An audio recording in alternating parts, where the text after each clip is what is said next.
quiet stillness of the early morning, before the world begins its relentless clamor, there is a moment of profound gravity that every leader faces. It is a time when the weight of responsibility feels almost tangible, hanging in the air like a mist over a silent lake. Whether this leader stands in a high-rise office overlooking a metropolis in the American continent, or sits at a humble kitchen table in a small village, the sensation is the same. There is a deep-seated realization that every thought, every action, and every word spoken throughout a lifetime has been a silent architect, building the foundation for the leadership they are called to exercise today. This isn't merely about a title or a position on an organizational chart. It is about the essence of a human being coming into alignment with a purpose. The atmosphere is thick with the anticipation of what is to come, a silent question echoing in the mind. Is one truly ready to step into the light and guide others? The journey of leadership is often portrayed as a grand, heroic ascent, yet it begins in these small, intimate spaces of reflection. It is here that the seeds of excellence are sown, in the willingness to look inward and acknowledge the path that has led to this very crossroads. The narrative of leadership is not a sudden explosion of authority, but a slow, deliberate gathering of experiences, failures, and quiet triumphs. It is an invitation to transform, to move beyond the ordinary and embrace a role that requires more than just skill. It requires a soul prepared for the task. As the sun begins to rise, casting long shadows across the landscape, the leader realizes that the world is waiting, not for a perfect being, but for a person who has the courage to begin. The air is charged with a subtle tension, a flicker of curiosity about what lies ahead on this path of influence and impact. It is a call to action that resonates in the heart, signaling the start of a journey that will test every boundary and redefine the very meaning of success. The stage is set, the world is hushed, and the story of leadership is about to unfold in ways that are both predictable and entirely unexpected, anchored in the belief that everyone possesses an untapped reservoir of potential waiting to be channeled into something greater than themselves. To understand the true landscape of leadership, one must look beyond the individual and see the broader world in which they operate. It is a world of immense complexity and shifting tides, where the need for guidance is visible in every corner of society. In the halls of government across the European continent, leaders struggle to find a steady focus, often losing their way amidst the very systems they were meant to improve.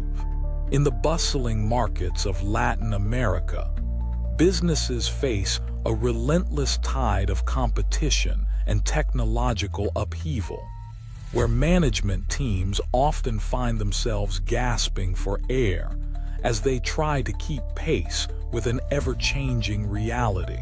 The crisis of leadership is not confined to the corridors of power. It manifests in the silent struggles of community groups, the fractured peace of family units, and the inconsistent performance of sports teams in England and beyond. Everywhere one looks, there is a sense of missed potential, a feeling that the tools at hand are not being used to their fullest capacity.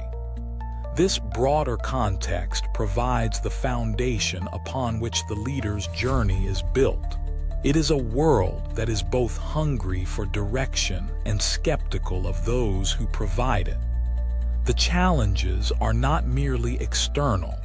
They are woven into the fabric of human interaction and the structures we have built to organize our lives. Sectors like public health and education teem with dedicated individuals working at the limits of their endurance, often hindered by a lack of clear, inspiring vision, even in spaces traditionally seen as havens of stability, such as local neighborhoods or religious communities. The tremors of weak leadership are felt, leaving people searching for someone who can offer more than just empty promises. The landscape is one of stark contrasts: great ambition met with limited resources, and profound talent obscured by a lack of direction. This setting creates a central question that hangs over every aspiring leader. How does one bridge the gap between the chaotic reality of the world and the potential for excellence within themselves? It is a question that drives the narrative forward, pushing the leader to seek a foundation that is more resilient than the shifting sands of circumstance. The world is not waiting for a miracle. It is waiting for a focus, a way to organize the scattered energy of human potential into a coherent force for change. As the leader surveys this vast and varied landscape, the stakes become clear. The need for effective leadership is not a luxury. It is a fundamental requirement for the flourishing of any community, organization, or family. The tension between what is and what could be becomes the engine of the story, propelling the protagonist toward a deeper exploration of what it truly means to lead in a world that is as beautiful as it is broken. In the heart of this narrative emerges the figure of the leader, not as a static monument of authority, but as a person in a constant state of becoming. This individual might be a seasoned executive in a global firm or a person taking their first tentative steps into a supervisory role in a local startup. Regardless of the scale, they are defined by a core internal struggle, the desire to be everything to everyone. The air around them is filled with the voices of expectations, from superiors, from subordinates, and most piercingly, from the internal critic that demands perfection in every sphere. This character is introduced at a point of friction, where the traditional model of the well-rounded leader begins to rub against the reality of their own human limitations. They have been taught to identify their gaps, to ruthlessly hunt down their weaknesses and spend their energy trying to repair them. There is a quiet exhaustion in this pursuit, a sense of running on a treadmill that never leads to mastery, only to a weary mediocrity. This is the central conflict of the story, the battle between the cultural mandate to be good at everything and the quiet, innate pull toward the things they naturally do well. The protagonist represents a common human experience, the feeling that one is perpetually falling short because they cannot master the skills that seem to come so easily to others. They are surrounded by examples of leadership that seem effortless, yet they feel the weight of their own deficits like stones in their pockets. Concurrently, the philosophical concept of strength-based leadership begins to emerge as a counterpoint to this struggle. It suggests that the most effective way to grow is not to fix what is broken, but to amplify what is already strong. This idea is a radical departure from the status quo, signaling a shift in the story's direction. A small development occurs, perhaps a moment of reflection during a failed project or a quiet conversation with a mentor that plants a seed of doubt about the old way of doing things. The leader starts to wonder if they have been looking at the map of their own potential upside down. This realization is the first true movement in the narrative, a subtle but significant turn away from the path of repair and toward the path of cultivation. The tension shifts from an external battle with the world's demands to an internal negotiation with one's own identity. The story begins to move as the leader considers, for the first time, the possibility that their greatest contribution lies not in their ability to overcome their flaws, but in their courage to embrace their unique, inherent talents. This is the spark that will drive the evolution of the character, setting the stage for a journey of discovery that challenges the very foundations of how leadership is traditionally understood. As the narrative gains momentum, the leader begins to experiment with this new perspective, but the path is fraught with early friction. The transition from a mindset of fixing to one of leveraging is not as simple as it sounds. In the professional environments of the American continent and beyond, the culture of gap-focused development is deeply entrenched. Performance reviews often spend 10 minutes celebrating successes and 50 minutes dissecting failures. The leader finds themselves in a tug-of-war between their new insight and the existing systems that demand they improve their weakest areas. This creates a mounting tension. It is as if they are trying to swim against a powerful current of conventional wisdom. They see their colleagues and peers grinding away at skills they lack, and there is a social pressure to do the same, to show dedication by struggling with the difficult rather than excelling in the natural.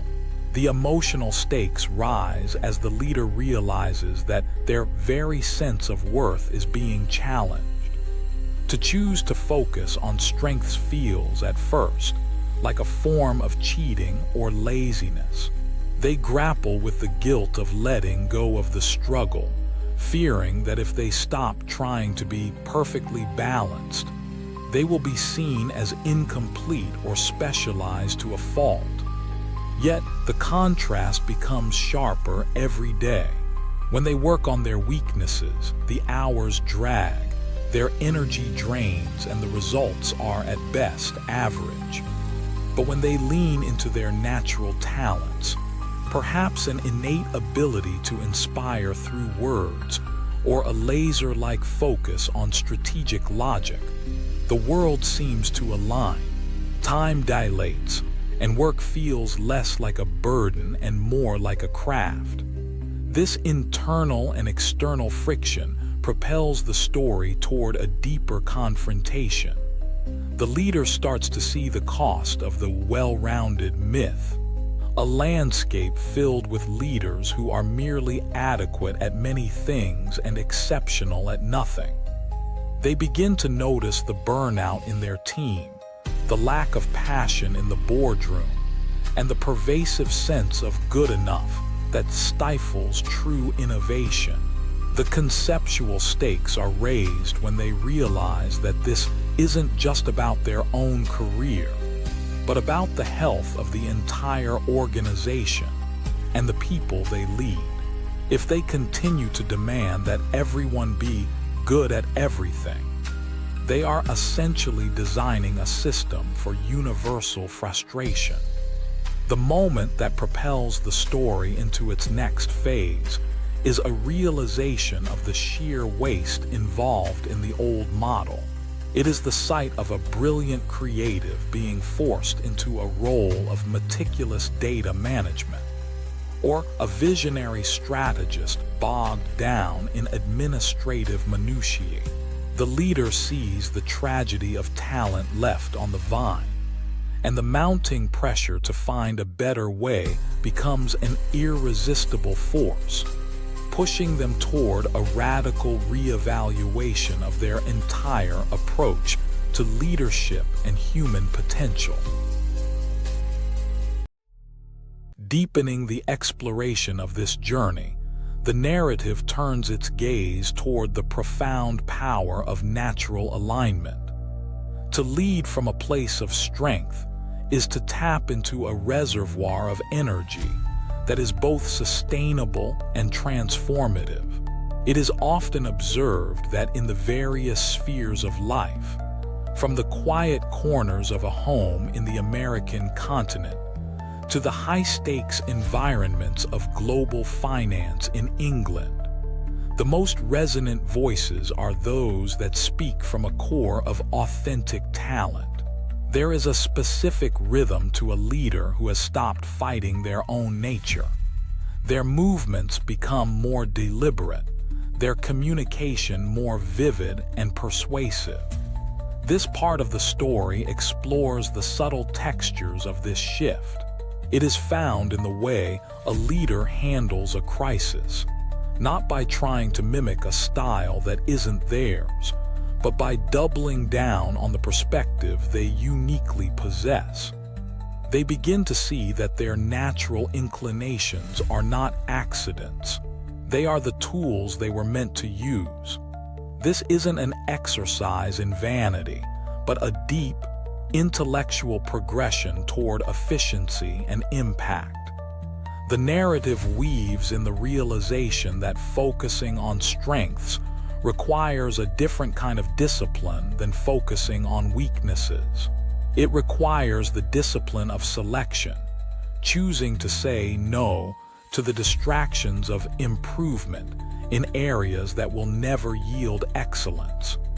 There is a symbolic beauty in this refinement, much like a sculptor removing the excess stone to reveal the form within. The leader reflects on the fact that for too long, they have been adding clay to parts of the statue that were never meant to be there, trying to make it look like every other statue in the gallery. Now, they are learning the art of subtraction and focus. This intellectual deepening is mirrored in the emotional landscape. There is a newfound sense of joy, a quiet hum of satisfaction that comes when one's work feels right in the marrow of their bones. The opinion begins to take shape in the third person that the most successful leaders are not those who have conquered their every flaw, but those who have made their flaws irrelevant by the sheer magnitude of their strengths. This shift in tone is subtle but powerful. It moves from the frantic energy of fixing to the calm, steady power of becoming. The leader starts to see that their role is not to be a Swiss Army knife, functional but small in every tool, but to be a master-crafted instrument, designed for a specific, magnificent purpose.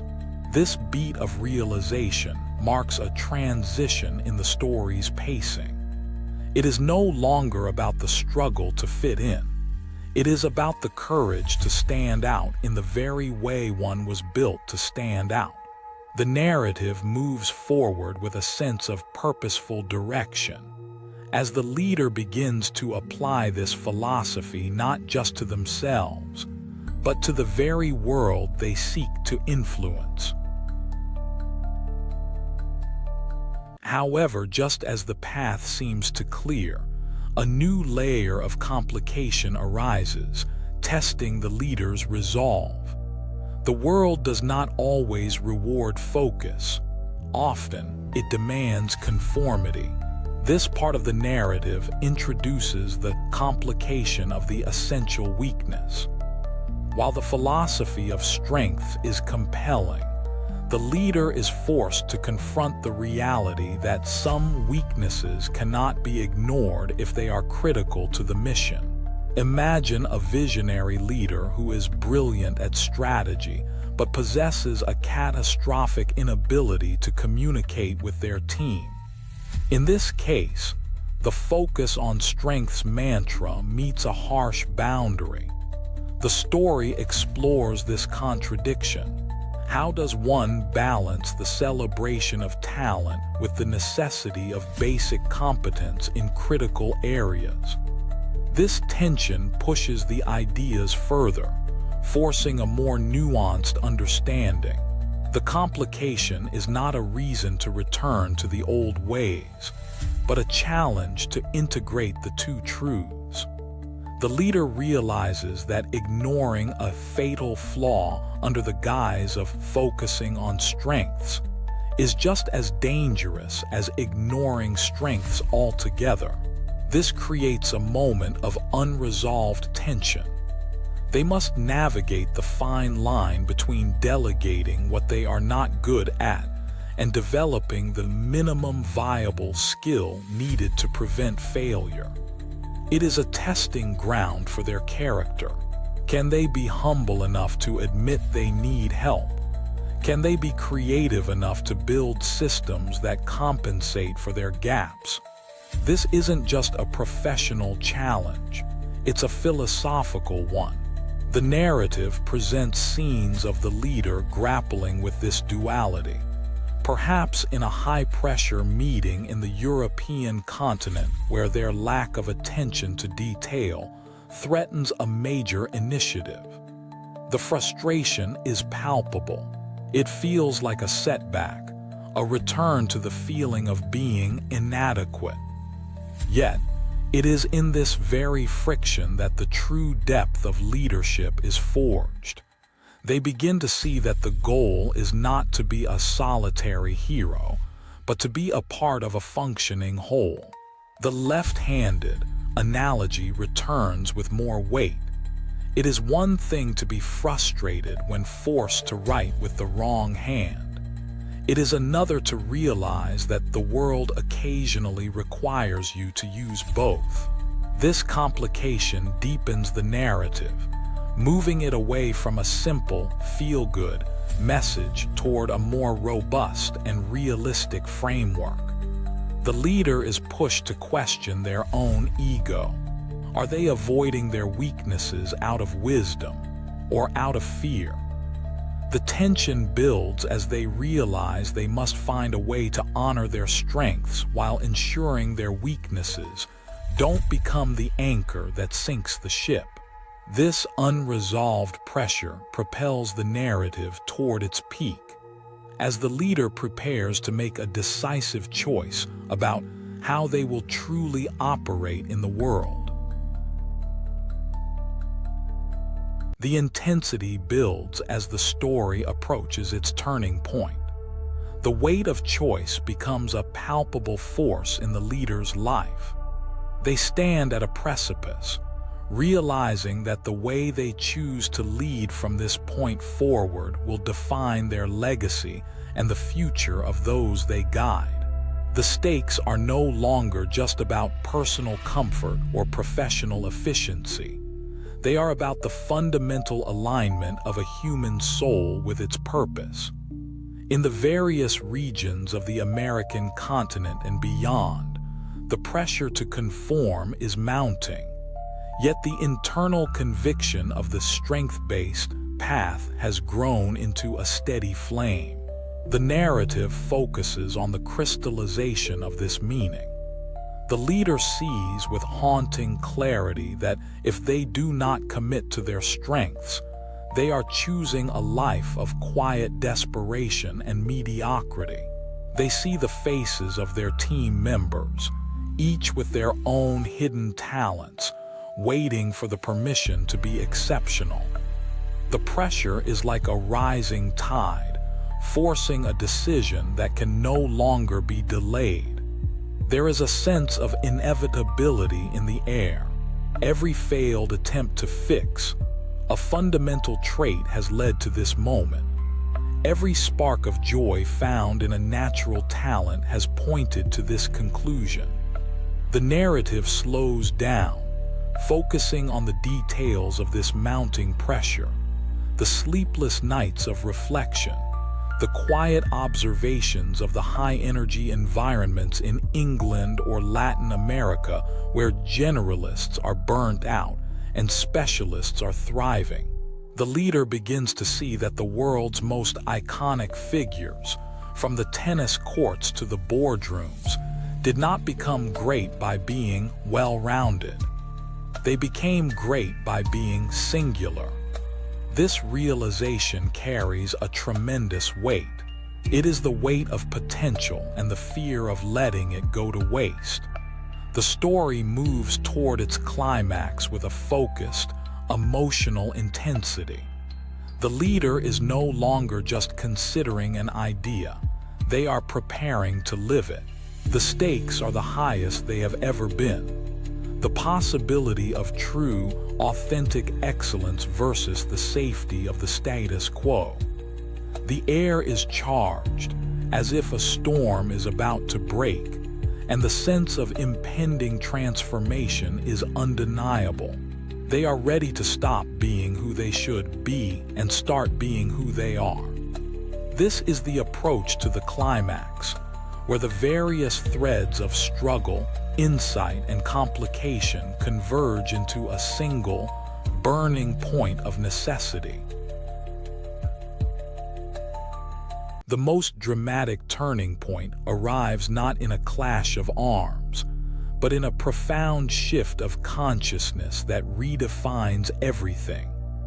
In a moment of critical revelation, the leader finally lets go of the exhausting pursuit of universal competence. This climax is an emotional peak, where the reality of the dominant hand analogy hits home with overwhelming force. Imagine the scene. In a high-stakes environment in the American continent, perhaps in a boardroom or a community hall, the leader is faced with a task that plays directly to their greatest weakness. The old instinct is to grit their teeth, struggle through, and produce a result that is merely not bad.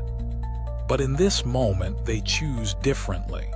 They stand up and openly acknowledge, "This is not where I am at my best." They then pivot with an electric intensity toward their true strength, calling on another person to fill the gap while they provide the visionary spark or the strategic logic that only they can offer. This is the revelation that true leadership is not a solo performance of perfection, but an orchestration of collective excellence. The intensity of the original text is translated here into a sequence where the leader experiences a sudden, blinding clarity. They see that they have been like a world-class sprinter trying to win a marathon, wondering why they were always tired. The realization is liberating and terrifying all at once. By choosing to lead from their strengths, they are stepping into a realm where they can no longer hide behind the excuse of working on my weaknesses. They are now responsible for being truly exceptional in their chosen field. This is the climax of the narrative arc, the collapse of the well-rounded ego and the birth of the strength-led identity. The trajectory of the story changes instantly. The air of struggle vanishes, replaced by a focused, potent energy. This isn't just about personal success. It's a transformative realization that changes how they see every person in the room. The moment is marked by a sense of profound transition, as the leader moves from a state of fragmentation to a state of wholeness. The revelation that excellence is a product of focus, not repair, settles into their being like a foundation stone. They have crossed a threshold from which there is no return. The world looks different from this side of the revelation, clearer, sharper, and filled with a sense of purpose that was previously obscured by the clutter of self-improvement. This is the peak of the chapter's journey, where the philosophical and the personal merge into a single, life-altering choice. In the immediate aftermath of this climax, the atmosphere changes from high tension to a profound, resonant stillness. The first wave of consequences is not an external explosion of success, but an internal shift in the leader's state of being. There is a raw, emotional lightness that comes from finally dropping a burden they were never meant to carry. The situational shift is immediate. In the home region of their daily work, the leader begins to move with a new kind of grace. The people around them sense the change, a shift from the anxious energy of trying too hard to the steady, quiet confidence of someone who knows exactly what they bring to the table. This is the after-action of the turning point. The narrative captures the quiet moments that follow the storm. The leader sitting in their office, looking at their calendar, and realizing that half of the tasks they once felt obligated to perform can be better handled by others. There is a breath of space here, a pause that allows the weight of this new reality to settle.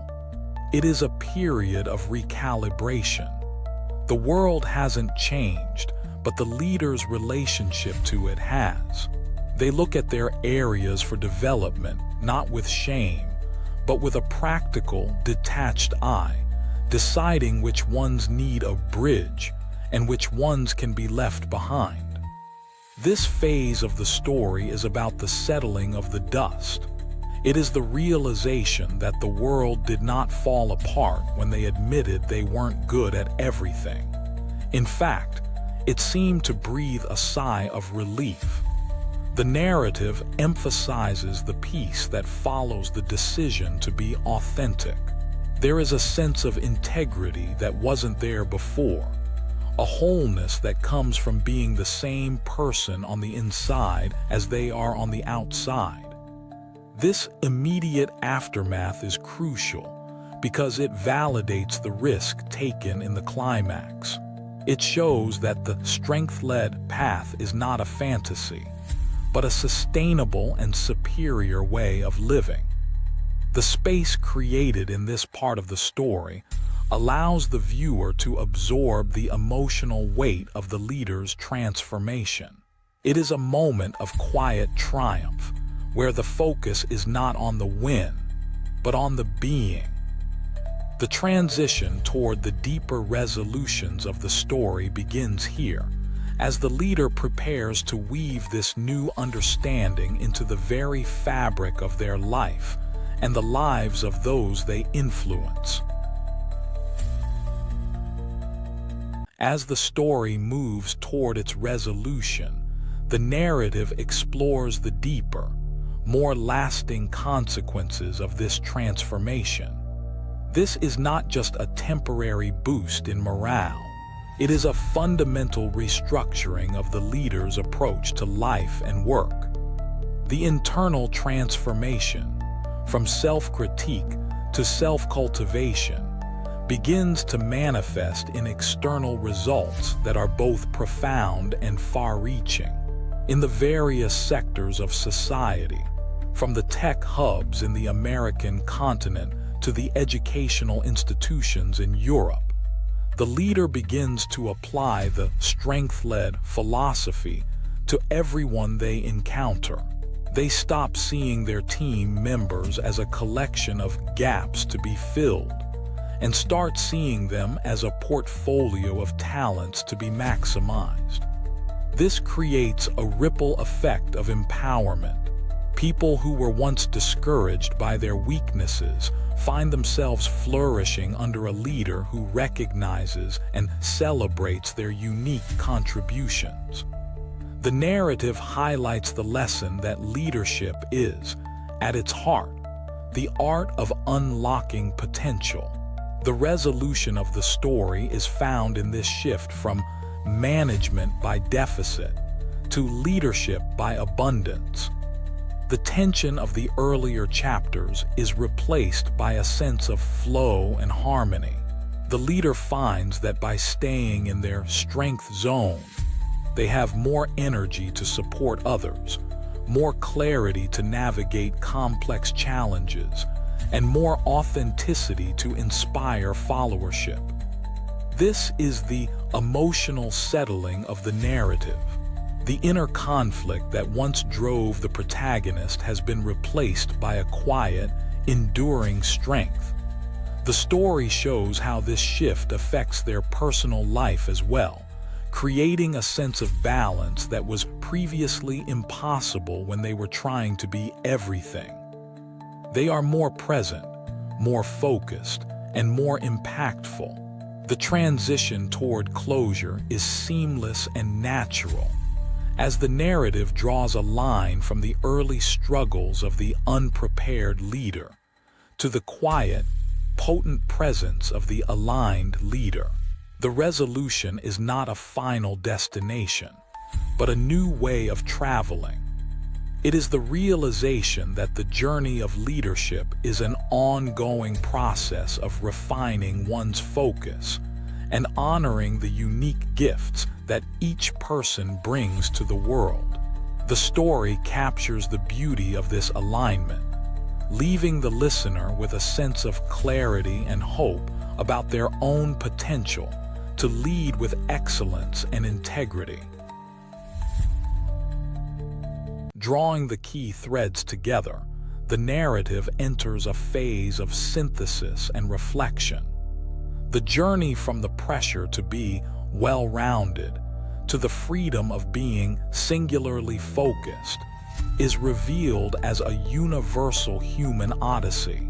The broader thematic significance of the chapter's journey becomes clear. Leadership is not about acquiring a set of generic skills, but about the courageous act of self-discovery and the strategic deployment of one's innate nature.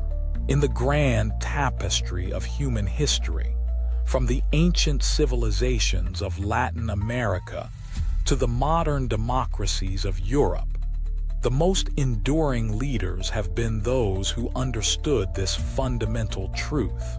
They were the ones who didn't try to be everyone else. They tried to be the best version of themselves. This part of the story reflects on the philosophical depth of the strength-based approach. It is an act of defiance against a culture of mediocrity. It is a commitment to excellence that requires both humility and audacity. The humility to admit one's flaws and the audacity to believe in one's greatness. The narrative illuminates the idea that when we focus on our strengths, we are not just helping ourselves. We are offering the world the very thing it needs most. A person who is fully alive and functioning at their highest capacity. This is the synthesis of the narrative's journey. The realization that our unique talents are our greatest contribution to the common good. The reflection deepens as the story considers the impact of this mindset on the future. What kind of world would we create if every leader, from the head of a family in the American continent to the CEO of a global firm, operated from a place of strength? It would be a world of immense creativity, efficiency, and human flourishing. The resonant idea that emerges is that leadership is an act of alignment, aligning our inner reality with our outer actions. This prepares the listener for the final closing message, as the narrative transitions from the story of a single leader to a broader call for a new kind of leadership in the world. It is a reflection that is both deeply personal and universally applicable, capturing the essence of what it means to lead with purpose and impact in an ever-changing landscape. The narrative reaches its final, reflective closure, leaving a lingering sense of clarity and purpose. The essence of the entire journey can be summarized in a single, powerful realization.